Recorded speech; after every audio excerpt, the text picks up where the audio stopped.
In this fourth example, I think we can get a hint right away which substitutions we're going to need to make. If you notice, I got a double angle here, and a double angle here. And it's easier to work in the other versions rather than stay in double angles, unless it's pretty obvious how they're equal. So I'm going to take each of these double angles and replace them with their known formulas that are on our sheet. Of course, I'm going to start by separating them into the left side and the right side.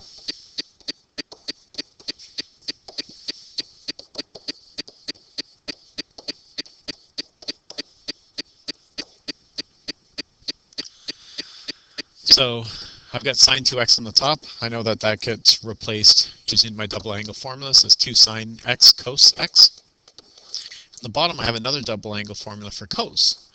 The only catch is I'm not sure. Since there's 3 different versions of the cos double angle, I don't know which one of them is going to be best for me. So I'm going to wait and hold off on changing that right there. I'm going to wait and see if the work I do on the other side will give me a hint at which one's going to be best to use.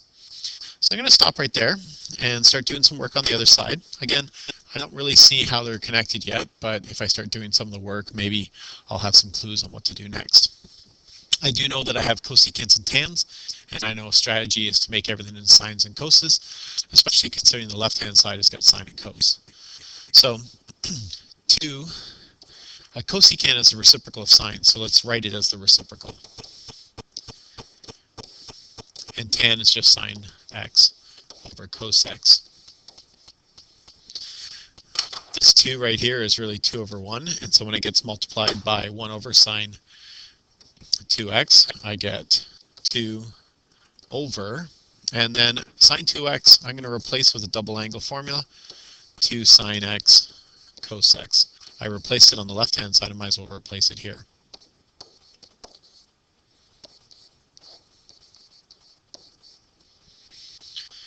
Before I go any further, I'm going to notice that the 2 here on the top and the 2 on the bottom can cancel. I divide the top and the bottom by 2 and I get this. And I'm left with a little bit easier fraction, 1 over sine x cos x.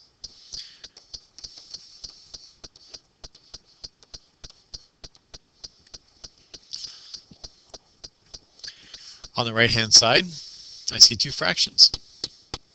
In order to add those or subtract those fractions, I'm going to need a common denominator. And I got to pick something that's big enough to incorporate both of them. I think sine x cos x is going to be big enough to get both of them.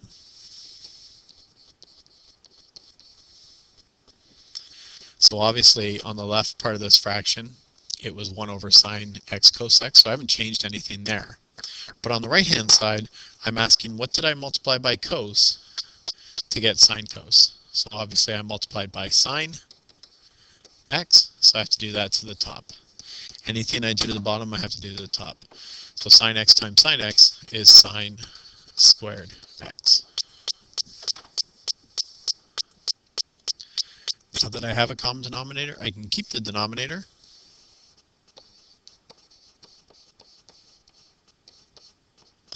And add and subtract the numerators. In this case, I'm subtracting.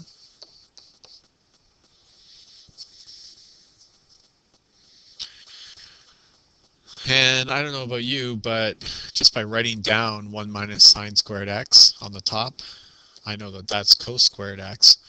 Now that may or may not make my life easier, but again, I'm seeing more and more stuff that will be helpful.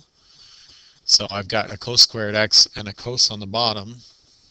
So that's like having an x squared on the top and an x on the bottom.